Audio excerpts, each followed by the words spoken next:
Hello and welcome to Focus 360। तो कैसे हैं आप सब दोस्तों। हम लोगों ने क्लास 10th की पिछली चैप्टर बायोलॉजी की जो थी लाइफ प्रोसेसेस वो कंप्लीट कर लिया है। अब नेक्स्ट चैप्टर हम लोग आज करने जा रहे हैं कंट्रोल एंड कोऑर्डिनेशन। तो पिछला चैप्टर का कॉन्सेप्ट आप लोग अच्छे से समझ सकते हैं। पूरा लेक्चर का एक प्लेलिस्ट बना रखा है मैंने, आप लोग वहां जाकर अच्छे से पूरा कॉन्सेप्ट क्लियर कर सकते हैं अपना और नॉलेज को इम्प्रूव कर सकते हैं। तो आइए अब नेक्स्ट चैप्टर पढ़ते हैं, कंट्रोल एंड कोऑर्डिनेशन। कंट्रोल और कोऑर्डिनेशन का मतलब क्या होता है। ब्रेन का जो काम क्या होता है वो कंट्रोल करना होता है और कोऑर्डिनेट करना होता है। किस तरह वो कंट्रोल करता है और किस तरह हम लोगों के शरीर को रेगुलेट करता है वो हम लोग सीखेंगे। तो आज हम लोगों को किन किन टॉपिक पर चर्चा करना है। तो आज देखिए, आज हम लोग सीखने जा रहे हैं सबसे पहले एनिमल नर्वस सिस्टम के बारे में। एनिमल नर्वस सिस्टम और ह्यूमन नर्वस सिस्टम काफी हद तक सेम होती है, ठीक है। और ह्यूमन भी एनिमल में ही आ जाता है बायो के टर्म में, और सोशल के टर्म में भी human is a social animal, आप लोगों ने पढ़ा होगा। तो देखिए, एनिमल नर्वस सिस्टम आज हम पढ़ेंगे, फिर न्यूरॉन्स एंड इट्स पार्ट पढ़ेंगे, टाइप्स ऑफ न्यूरॉन देखेंगे हम लोग, स्नैप्स जो कि दो न्यूरॉन के बीच में गैप होता है उनके बारे में पढ़ेंगे, नर्वस सिस्टम के टाइप्स के बारे में पढ़ेंगे और सेंट्रल नर्वस सिस्टम को अच्छे से डिटेल में समझेंगे और ब्रेन और उसके पार्ट्स को भी अच्छे से समझेंगे। फिर लास्ट करेंगे आज हम लोग पेरिफेरल नर्वस सिस्टम और उसके जो फाइबर है, नर्व फाइबर है, उनके बारे में जानकर, ठीक है। तो आइए शुरुआत करते हैं हम लोग। तो सबसे पहले दोस्तों लाइक और सब्सक्राइब कर दें और वीडियो को लास्ट तक देखें, इससे आप लोगों की कॉन्सेप्ट क्लियर होगी। तो देखिए दोस्तों, नर्वस सिस्टम। अब ह्यूमन नर्वस सिस्टम जो होता है वो एक बहुत ही हाईली कॉम्प्लेक्स रेगुलेटरी सिस्टम होता है। Regulatory system in the sense क्या होता है, रेगुलेशन करने के लिए, ठीक है। मतलब कोई भी चीज को रेगुलेट कैसे किया जाता है, शरीर का हर एक चीज जो होता है, हर एक एक्शन, हर एक मूवमेंट जो होता है वो नर्वस सिस्टम के द्वारा ही रेगुलेट किया जाता है। जैसे एक किंगडम में, एक राज्य में एक राजा या अभी के समय में जो मंत्री होते हैं, जो सीएम होते हैं, वो रेगुलेट करते हैं। ठीक उसी तरह पूरे शरीर में जो है ब्रेन मेन फंक्शन करता है, ठीक है। नर्वस सिस्टम जो है वो मेन लीडर होता है जो कि पूरे शरीर को रेगुलेट करता है। ये बस जो एक्शन हम लोग करते हैं, जो एक्शन हम लोग या जो मूवमेंट हम लोग करते हैं, बस उसे ही कंट्रोल नहीं करता है, बल्कि बाहर के वातावरण से जो है जितना भी सेंसरी इंफॉर्मेशन क्या हुआ, जो हमारे सेंस ऑर्गन से इंफॉर्मेशन ब्रेन तक जाता है उसे कहते हैं सेंसरी इंफॉर्मेशन। और जो डिफरेंट टाइप के सिग्नल्स होते हैं वो पूरे शरीर से जो है ब्रेन तक पहुंचाते हैं।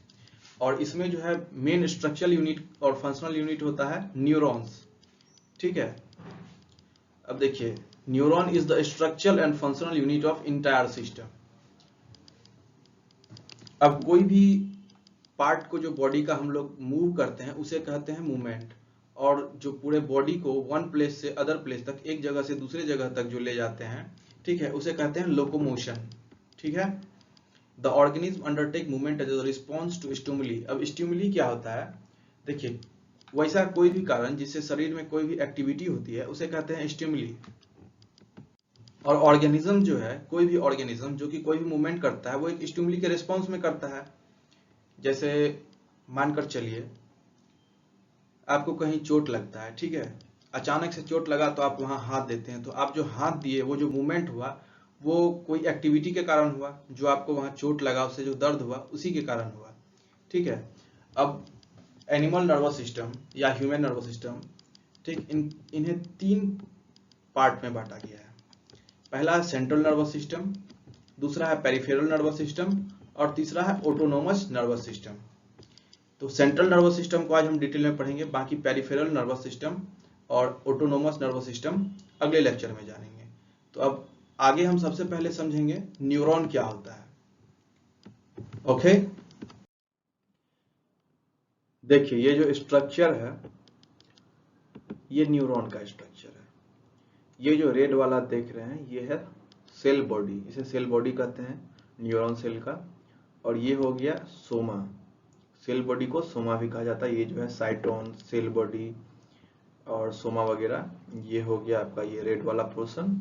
और ये हो गया न्यूक्लियस, ठीक है। न्यूरॉन सेल का जो होता है न्यूक्लियस होता है बीच में, कोई भी सेल के बीच में न्यूक्लियस जो पाया जाता है, उसी तरह न्यूरॉन सेल के बीच में भी न्यूक्लियस होता है। और ये जो लॉन्ग टेल देख रहे हैं रेड कलर में जो है, ये हो जाता है क्या, एक्सॉन, ठीक है। और ये मैलन शीथ, जो ये ग्रीन वाला जो पोर्शन देख रहे हैं ये है मैलन शीथ। ठीक है। अब दो माइलन शीथ के बीच में जो गैप पाया जाता है उसे कहते हैं नोड ऑफ रेनवियर। और यहाँ एक हेयर लाइक स्ट्रक्चर होता है, और यहाँ जो इसके जो बॉडी में जो हेयर लाइक स्ट्रक्चर है इसे कहते हैं डेंड्राइट। अब देखिए दोस्तों, एक न्यूरॉन सेल है, मानकर चलिए ये एक न्यूरॉन सेल है, ठीक है। अब इसमें यहाँ हेयर लाइक स्ट्रक्चर है, फिर दूसरा न्यूरॉन सेल है,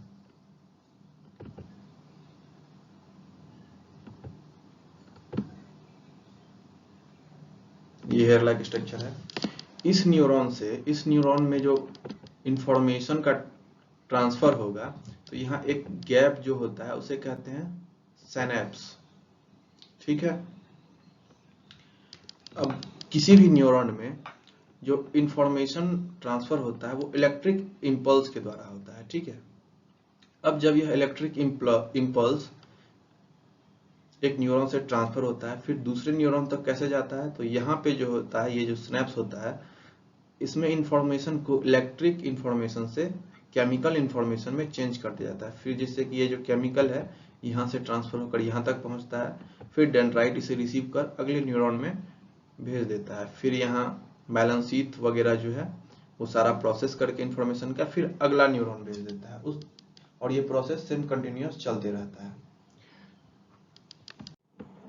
तो न्यूरॉन्स क्या है, ये जो होता है एक स्पेशलाइज्ड टिश्यू होता है, ठीक है। अब नर्वस सिस्टम जो होता है एक स्पेशलाइज्ड टिश्यू के द्वारा बना होता है जिसे कि नर्वस टिश्यू कहते हैं, ठीक है। और नर्वस टिश्यू का जो होता है एक स्ट्रक्चर और फंक्शनल यूनिट होता है जिसे कहते हैं न्यूरॉन, ओके।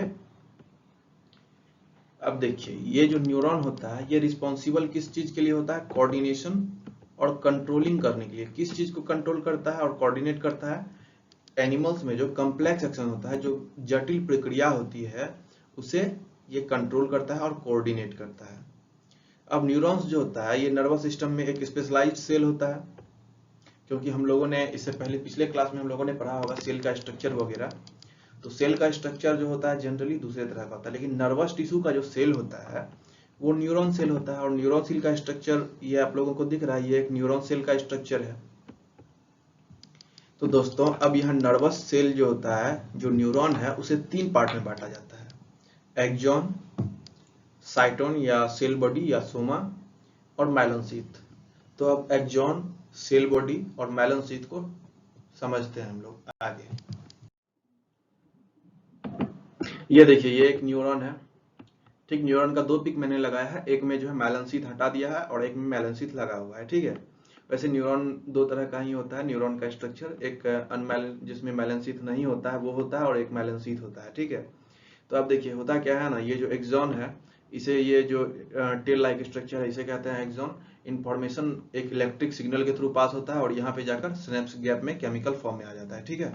अब जो है इंफॉर्मेशन जो पास हो रहा है ये इलेक्ट्रिक इंपल्स में हो रहा है। अब इलेक्ट्रिसिटी में क्या होता है, मैग्नेटिक फील्ड क्रिएट करता है। मैग्नेटिक फील्ड क्रिएट करता है तो कुछ भी इंफॉर्मेशन में डिफेक्ट ना आ जाए या इंफॉर्मेशन जो है कहीं गलत फ्लो ना करने लगे, इसके लिए जो होता है एक इंसुलेटेड, जिस तरह वायर में कोटेड होता है ना, इंसुलेशन किया जाता है, उसी तरह एक्सॉन में भी इंसुलेटेड किया जाता है, नेचुरली इंसुलेटेड रहता है माइलन शीथ के द्वारा। अब देखिए एक्सॉन क्या होता है, एक्सॉन जो होता है टेल लाइक स्ट्रक्चर है, ठीक है। और इंड होता है एक फाइन हेयर लाइक स्ट्रक्चर से। ये जो नीचे में हेयर लाइक स्ट्रक्चर देख रहे हैं इसे कहते हैं एक्सॉन टर्मिनल्स, ठीक है। और एक्सॉन टर्मिनल्स जो होता है यहाँ से ही जो बाद में एक एक्सॉन टर्मिनल और दूसरा जो सोमा या सेल बॉडी जो रहता है वो दोनों के बीच में सिनेप्स का गैप पाया जाता है, जिसमें कि केमिकल फॉर्म में इलेक्ट्रिक इंपल्स का जो इंफॉर्मेशन रहता है वो केमिकल फॉर्म में कन्वर्ट हो जाता है। फिर अगले डेंड्राइट जो है, डेंड्राइट जो उसे रिसिप्ट कर लेता है, रिसेप्टर जो रहता है उसे रिसेप्ट करके अगले न्यूरॉन में फिर से इलेक्ट्रिक इंपल्स के रूप में ट्रांसफॉर्म कर देता है। तो अब साइटोन क्या होता है, सेल बॉडी जो होता है ये मैंने बता दिया। सेल बॉडी जो है इसे कहते हैं सेल बॉडी, ये जो स्टार लाइक स्ट्रक्चर है ये हो गया सेल बॉडी, ठीक है। अब इससे जो है इंफॉर्मेशन फिर पूरे बॉडी में फ्लो करेगा, फिर जो है वही प्रोसेस होगा यहाँ पर जो एक्सॉन टर्मिनल्स है फिर वो सिनेप्स में भेज देगा, केमिकल फॉर्म में ट्रांसफॉर्म हो जाएगा, इलेक्ट्रिक इंपल्स इंफॉर्मेशन जो है फिर उसे अगला रिसेप्टर जो डेंड्राइट है वो उसे रिसीव कर लेगा। ये जो डेंड्राइट लिखा हुआ ये देख लीजिए, ये डेंड्राइट, ये जो हेयर लाइक स्ट्रक्चर इसके बॉडी में जो पाया जाता है उसे डेंड्राइट कहते हैं। ठीक है, मेलनशीथ क्या है, ये जो कोटेड है इंसुलेशन जो है उसे कहते हैं। अब देखिए, the axon is covered by an insulator, जो एक्सॉन एक इंसुलेटर के द्वारा जो कवर किया गया है उसे कहते हैं मेलनशीथ। अब देखिए, it insulate the axon against the nerve impulse from its surrounding, इसके सराउंडिंग से जो होता है नर्व इंपल्स को इंसुलेट कर देता है, जिससे कि इंफॉर्मेशन कुछ भी मिसमैच ना हुए या इंफॉर्मेशन जो है कोई और न्यूरॉन का इंफॉर्मेशन इसमें जंप ना कर जाए या कोई भी प्रॉब्लम वगैरह नहीं हो, इसके लिए। ओके, अब उसी का रिटर्न फॉर्म यहाँ लिखा हुआ है पीपीटी में कि डेंड्राइट जो है इंपल्स को रिसीव करता है। स्टार्टिंग से न्यूरॉन का काम क्या होता है, ध्यान दीजिएगा दोस्तों। डेंड्राइट सबसे पहले रिसिप्टर के तरह जो है इंपल्स को, जो केमिकल फॉर्मेट इंफॉर्मेशन है उसे रिसीव करता है, और डेंड्राइट फिर उसे ट्रांसफॉर्म कर देता है इलेक्ट्रिक इंपल्स में। अब इलेक्ट्रिक इंपल्स में जब इंफॉर्मेशन आ गया तो फिर वो आगे जाएगा साइटोन मतलब सेल बॉडी के पास। अब सेल बॉडी उसे प्रोसेस कर फिर एक्सॉन में भेज देगा। फिर आगे वो फर्दर जाएगा एक्सॉन टर्मिनल में, और एक्सॉन टर्मिनल के में जाने के बाद फिर अगला जो स्नैप्स गैप है उसमें केमिकल फॉर्म में चेंज हो जाएगा। फिर अगला जो न्यूरॉन का डेंड्राइट है वो उसे रिसीव करेगा, फिर सेम प्रोसेस होगा। ठीक है, अब देखिए यहाँ एक चीज और है, एक्सॉन जो है मैलिनेटेड और अनमैलिनेटेड भी होता है। अनमैलिनेटेड होता है मतलब कि उसमें मेलनशीथ का जो मेलनशीथ का जो इंसुलेशन होता है वो इंसुलेशन उसमें नहीं होगा, तो उसे कहेंगे अनमैलिनेटेड न्यूरॉन। और अगर मेलनशीथ का इंसुलेशन है तो उसे कहेंगे मैलिनेटेड। ठीक है, तो अब यहाँ क्या हो जा रहा है, अगर मेलनशीथ का कोटेशन नहीं है, उसमें मेलनशीथ का इंसुलेशन नहीं किया हुआ है, तो बाहर से थोड़ा बहुत डिस्टरबेंस आ सकता है, जिसके कारण जो है इंफॉर्मेशन जो है थोड़ा स्लो आगे बढ़ेगा। ठीक है, और अगर मेलनशीथ का कोटेड किया हुआ है तो इंफॉर्मेशन फास्टर ट्रेवल करेगा। तो वही चीज लिखा हुआ है, impulse transmission is faster in myelinated neurons. Okay, अब टाइप ऑफ न्यूरॉन क्या क्या होता है, देखिए न्यूरॉन के 3 प्रकार होते हैं न्यूरॉन सेल के। एक सेंसरी न्यूरॉन होता है, फिर मोटर न्यूरॉन होता है, रिले और एसोसिएशन न्यूरॉन होता है। अब सेंसरी न्यूरॉन क्या होता है, ये जो होता है कोई भी सेंस ऑर्गन से जो सिग्नल होता है, जैसे हम लोगों ने कुछ भी गर्म छुआ तो हमने सेंस किया कि ये ऑब्जेक्ट गर्म है या ठंडा है, तो वो सिग्नल हम लोगों को जो है सेंसरी न्यूरॉन देता है। ठीक है, फिर आता है मोटर न्यूरॉन। ये न्यूरॉन जो होता है ये सिग्नल सेंड करता है ग्लैंड को या मसल्स को, कोई भी ग्लैंड होता है या मसल्स होता है उसे जो न्यूरॉन सिग्नल सेंड करता है उसे कहते हैं मोटर न्यूरॉन।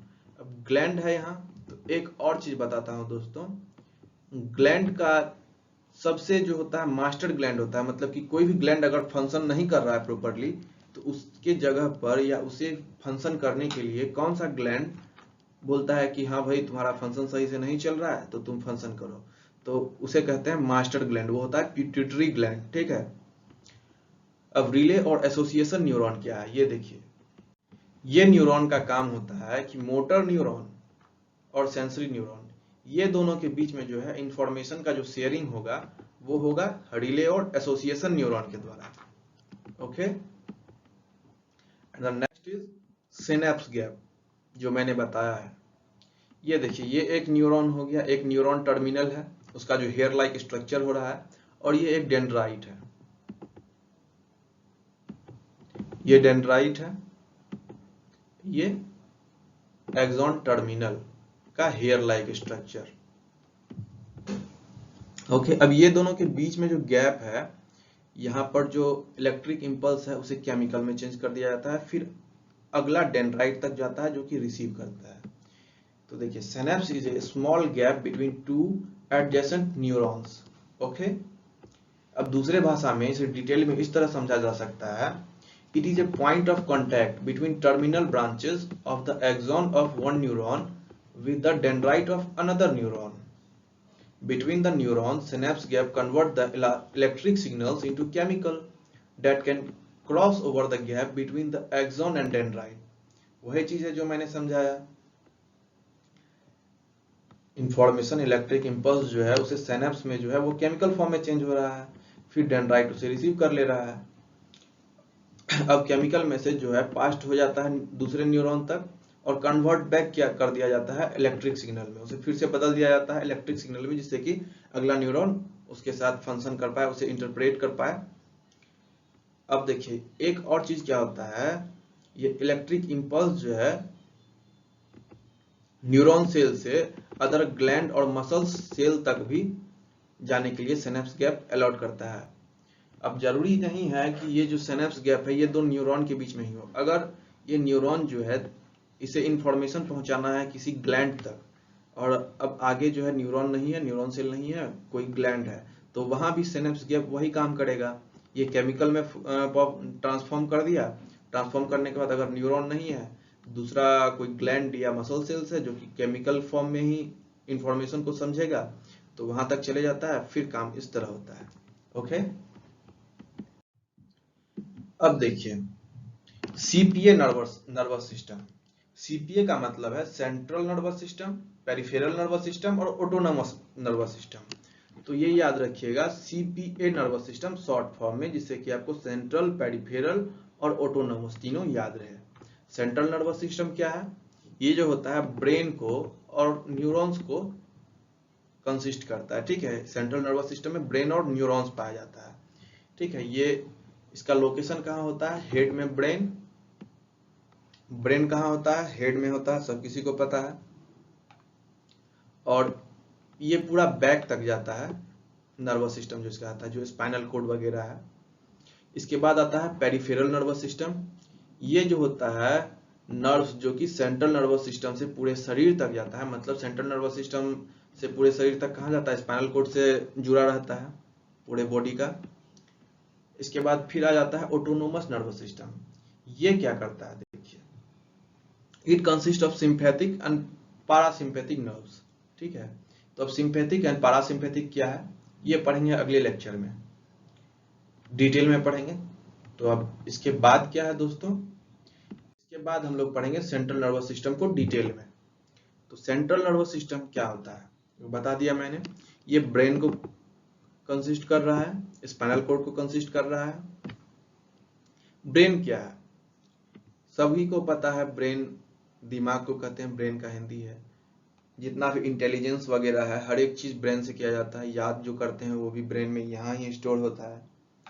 अब देखिए ये जो होता है largest central part of human nervous system, ये बहुत जरूरी है क्योंकि बिना ब्रेन के इंसान कुछ कर ही नहीं सकता। इंसान या एनिमल कुछ भी अगर इंफॉर्मेशन को समझना हो या कुछ भी करना हो, क्या स्टेप होना चाहिए, क्या करना चाहिए, क्या सोचना चाहिए, हर एक चीज ब्रेन ही रेगुलेट करता है पूरे शरीर को।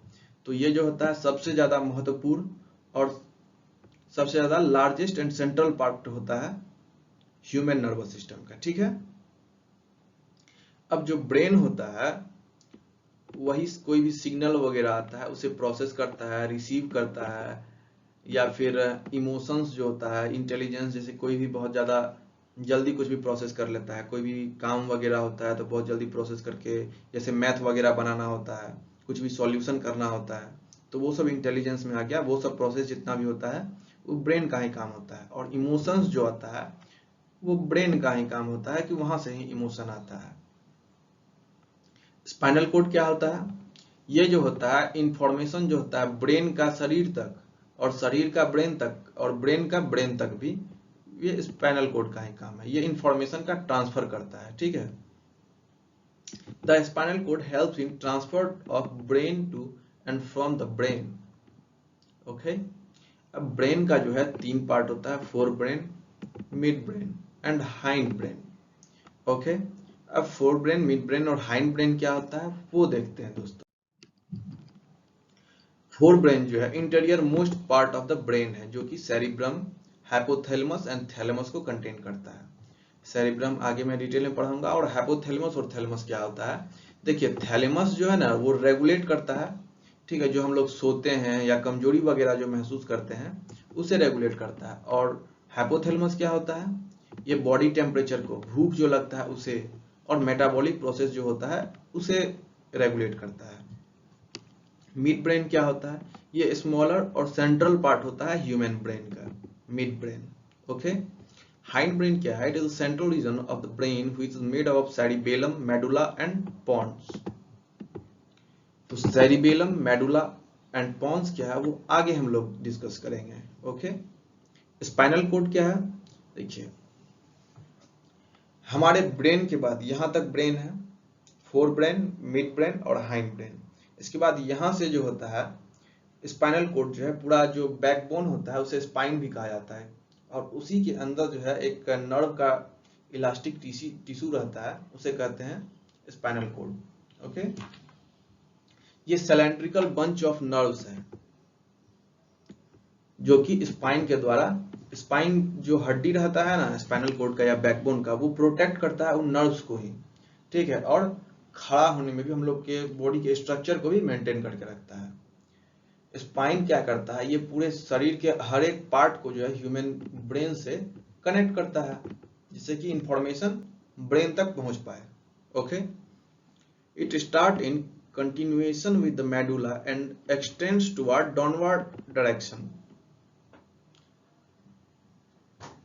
अब मेडुला ऑब्लंगाटा पाया जाता है ब्रेन के सबसे लोअर पार्ट में, और वहां से ही स्टार्ट होता है स्पाइनल कोड, और जो है पूरे लोअर डायरेक्शन में, डाउनवर्ड डायरेक्शन में जाता है। ये जो है एक बोनी केज, एक हड्डी का एक पिंजरा के जैसा स्ट्रक्चर बना रहता है, जिसे वर्टिब्रल कॉलम कहते हैं, उसके द्वारा घिरा हुआ होता है, जिससे कि उसके अंदर में जो नर्व्स पाए जा रहे हैं उसे कोई भी डैमेज नहीं हो। और ये जो स्ट्रक्चर होता है उसे कहते हैं मेनिंग्स। ओके, अब सेरिब्रम क्या होता है दोस्तों? सेरिब्रम के बारे में हम लोग जानेंगे। सेरिब्रम, सेरिबेलम और मेडुला ऑब्लंगाटा, अब ये तीनों को देखना है, फिर पॉन्स को देखना है। ओके, तो सेरिब्रम जो है पूरे ब्रेन का सबसे लार्जेस्ट पार्ट जो होता है वो होता है सेरिब्रम। ये जो होता है टू हेमिस्फेयर में डिवाइडेड होता है, जिसे कि कहते हैं सेरिब्रल हेमिस्फेयर। इसका काम क्या होता है, फंक्शन क्या होता है? हम लोग जो कुछ भी याद करते हैं या सीखते हैं, जैसे आप अभी सीख रहे हैं, मैं जो आप लोगों को पढ़ा रहा हूँ, या मैं कहीं से कुछ भी पढ़ा हूँ, या मुझे कुछ भी याद है, तो ये सब कहाँ स्टोर है? सेरिब्रम में। और किसका फंक्शन है? सेरिब्रम का ही फंक्शन है ये सारा काम। लर्निंग एंड मेमोरी, इन चीजों के लिए रिस्पॉन्सिबल है।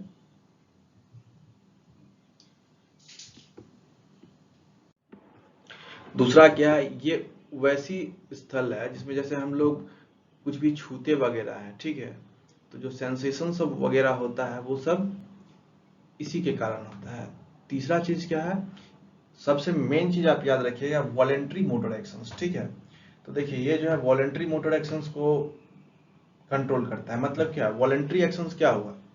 वैसा एक्शन जो हम कंट्रोल कर पाते हैं, जैसे हमने हाथ उठाया, या कोई भी काम कर रहे हैं, हाथ हिला रहे हैं, या फिर बोल रहा हूं मैं, तो ये सभी आ जाते हैं वॉलेंट्री मोटर एक्शंस में। और चौथा काम क्या है सेरिब्रम का?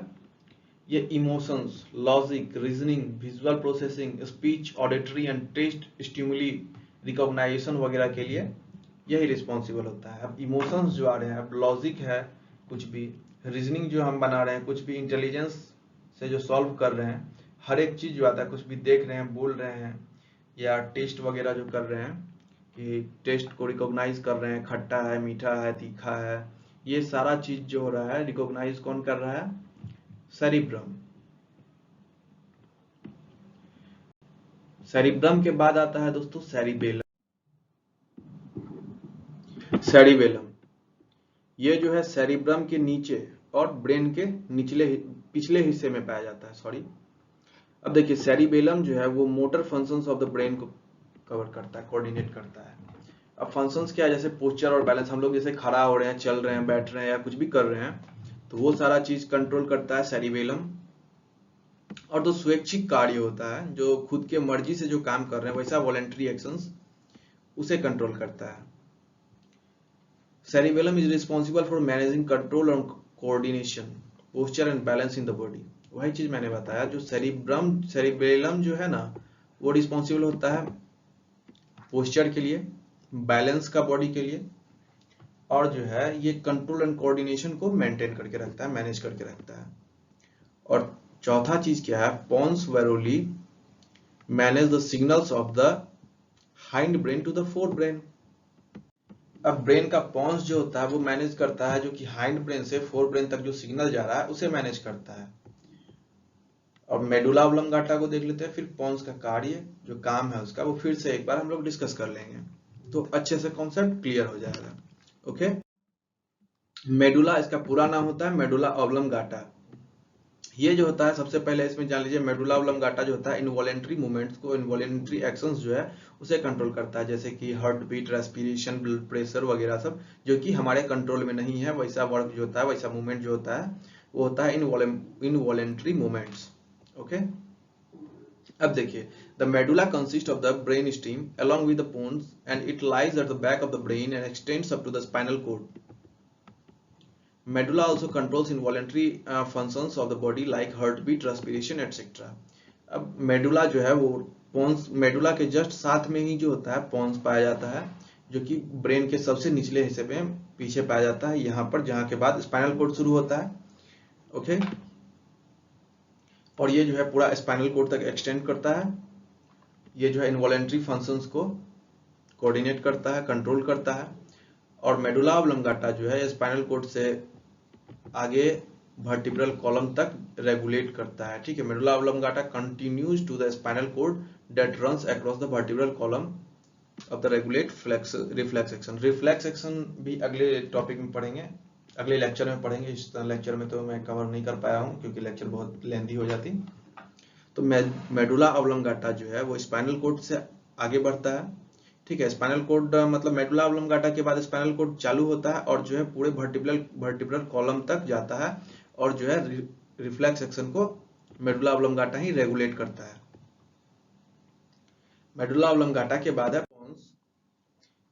पोन्स क्या है, ये मेडुला ऑब्लंगाटा के साथ ही पाया जाता है। इसका काम क्या होता है, ये रेगुलेशन में इन्वॉल्व होता है। ठीक है, the pons while involved in the regulation of the functions carried out by the cranial nerves, it houses work together with the medulla oblongata to serve as especially critical role in generating respiratory rhythm of breathing.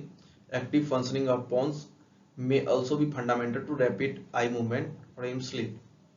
अब देखिए actually में यहाँ हो क्या रहा है, medulla oblongata और पोन्स का काम जो है ज्यादा कोई डिफरेंस नहीं है, बस मेडुला ऑब्लंगाटा में कुछ जो क्रिटिकल रोल है, जो बहुत ज्यादा उलझा हुआ रोल है, वो मेडुला ऑब्लंगाटा बोलता है कि भाई पोन्स तुम ये काम कर लो।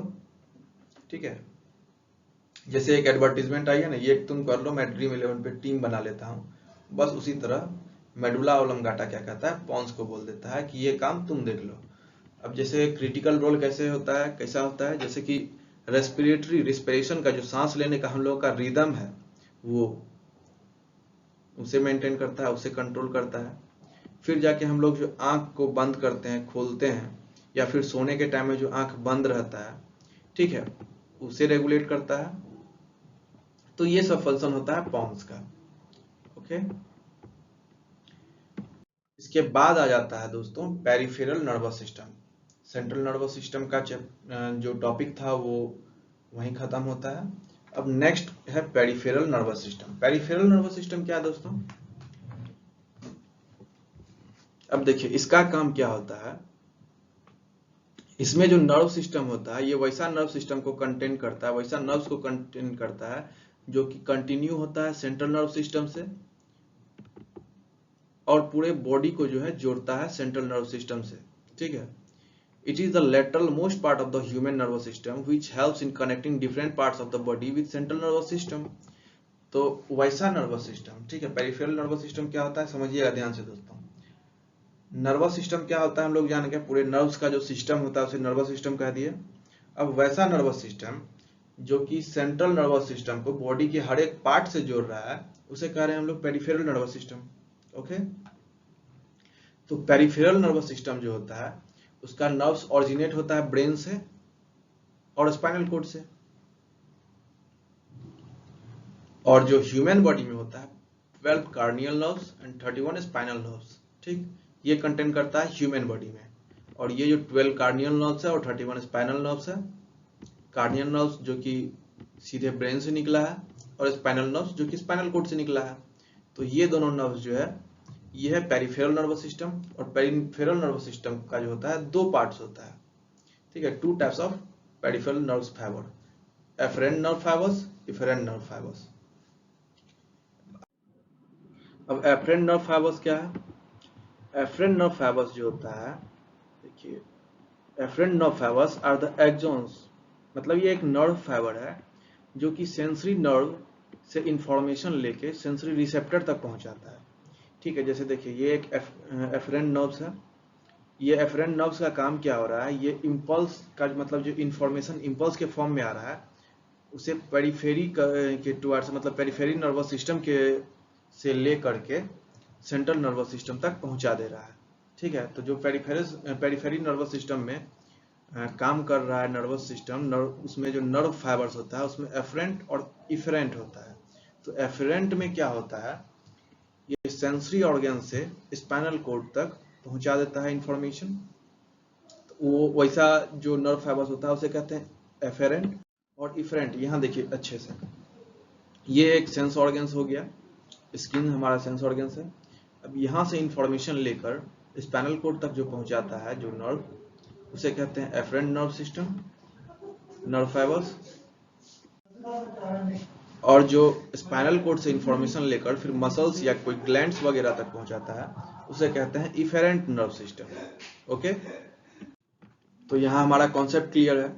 तो स्किन से जब स्किन या कोई भी सेंस ऑर्गन्स, हमारे शरीर में जितने भी सेंस ऑर्गन्स है, वहां से कोई भी इंफॉर्मेशन लेकर स्पाइनल कॉर्ड तक पहुंचाता है, तो वो जो नर्व टाइप होता है, वैसा जो नर्वस सिस्टम का वैसा जो नर्व्स होता है, वो जो नर्व फाइबर होता है उसे कहेंगे एफरेंट नर्व फाइबर।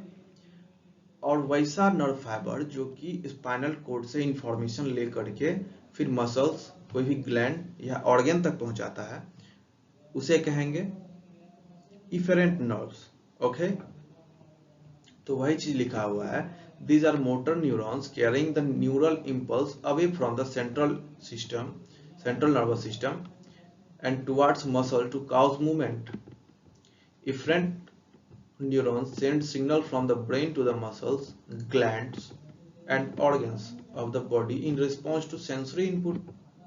तो ये हो गया। अब यहाँ पे इंफॉर्मेशन आ रहा है स्पाइनल कॉर्ड से फिर मसल्स तक, फिर मसल्स में कोई भी मूवमेंट वगैरह या जो भी ऑर्डर होगा, जो रेगुलेशन के लिए जो भी ब्रेन ऑर्डर करेगा, वही फिर मसल्स या ऑर्गन या ग्लैंड वो काम करेगा। तो दोस्तों आज के पार्ट में इतना ही। अगले पार्ट में फिर नर्वस सिस्टम का जो कंट्रोल एंड कोऑर्डिनेशन चैप्टर है उसके अगले पार्ट में इसके आगे हम लोग पढ़ेंगे। तब तक के लिए दीजिए मुझे आज्ञा दोस्तों, धन्यवाद। फिर मिलते हैं अगले लेक्चर में। तो लाइक और सब्सक्राइब करना ना भूलें और लेक्चर हमेशा पूरा देखा कीजिए दोस्तों। ओके, धन्यवाद।